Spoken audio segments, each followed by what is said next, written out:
হিন্দুস্থান ভারত বদরুদ্দিনের স্থান নয়, এটা সিদ্ধেশ্বর বাবার স্থান, অর্থাৎ ভগবানের স্থান।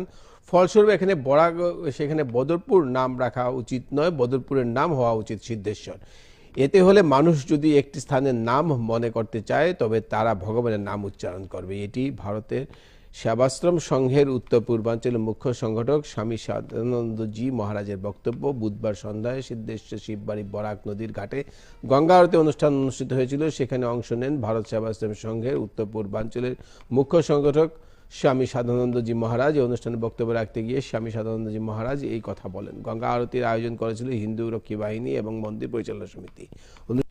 হাজার মানুষ অংশগ্রহণ করেছিল। সরকার করিমগঞ্জের নাম পরিবর্তন করে শ্রীভূমি করার বিষয়ে সন্তুষ্টি প্রকাশ করেন স্বামীজি। তিনি বলেন, হিন্দুরা তাদের সংস্কৃতি ঐতিহ্য ভুলতে শুরু করেছিল, কিন্তু এখন দেশের নেতারা সেই সংস্কৃতিকে পুনরায় ফিরিয়ে আনছেন। এই অনুষ্ঠানে অংশ নেন উত্তর শ্রীভূমির বিধায়ক কমলাক্ষ দে পুরকাস্ত। অন্যদিকে বাংলাদেশ চিন্ময় কৃষ্ণ দাসকে গ্রেপ্তার করার ঘটনাকে তিনি গভীরভাবে নিন্দা জানিয়েছেন। স্বামীজি দাবি করেন যে তাকে দ্রুত মুক্তি দেওয়া উচিত এবং চলমান হিন্দু নির্যাতনের বিরুদ্ধে তিনি তীব্র প্রতিবাদ জানান।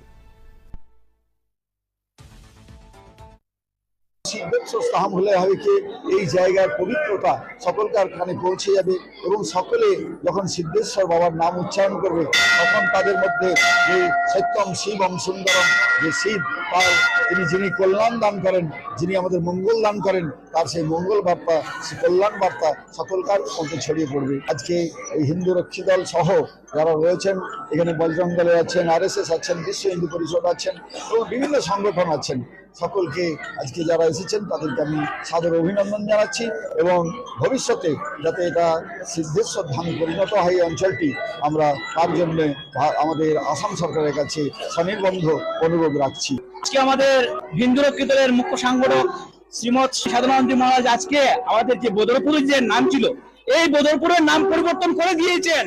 এখন সরকারের প্রয়োজন যে বাবা যে নামকরণ করেছেন সিদ্ধেশ্বর ধাম, সরকার যাতে খুব তাড়াতাড়ি যাতে বদরপুরের নামটা সিদ্ধেশ্বর নাম করে, এটাই আমার আজকে দিনে সরকারের কাছে অনুরোধ রইল। শুধু ভারতবর্ষ না, পৃথিবীর প্রান্তে প্রান্তে আমরা দেখছি হিন্দুদের অত্যাচার হচ্ছে।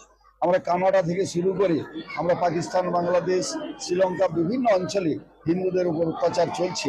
বাংলাদেশে যেটা সীমার বাইরে চলে গেছে, আজকে বাংলাদেশে হিন্দুদের ওপর চরম অত্যাচার, হিন্দুদেরকে মেরে হত্যা করে তাদের পা উপর দিকে টাঙিয়ে লটকে দেওয়া হয়েছে, আমরা কয়েকদিন পূর্বে দেখেছি।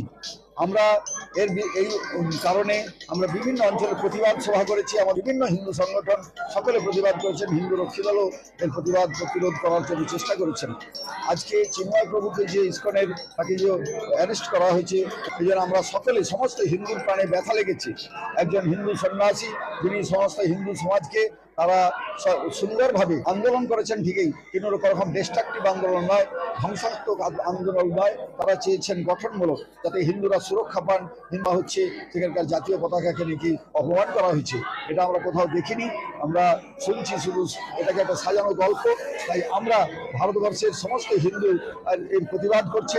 আমরাও এখানে সিদ্ধেশ্বর ধাম অঞ্চলের বা শ্রীভূমি অঞ্চলের হাইলাকান্দি বা কাছাড় জেলার সমস্ত হিন্দুরা একযোগে তার প্রতিবাদ জানাচ্ছি। বাংলাদেশকে সরকারকে অনুরোধ করব হিন্দুদের সেই স্বাধীনতা মর্যাদা সমস্ত যেন পূর্ণ থাকে, চিন্ময় প্রভুকে যেন সত্তর মুক্তি করে দেওয়া হয়। এছাড়া আরো অনেক হিন্দুকে অ্যারেস্ট করা হয়েছে, তাদেরকে যেন মুক্ত করে দেন এবং সেখানে হিন্দুরা যেন স্বাধীনভাবে তাদের ধর্ম আচরণ, তাদের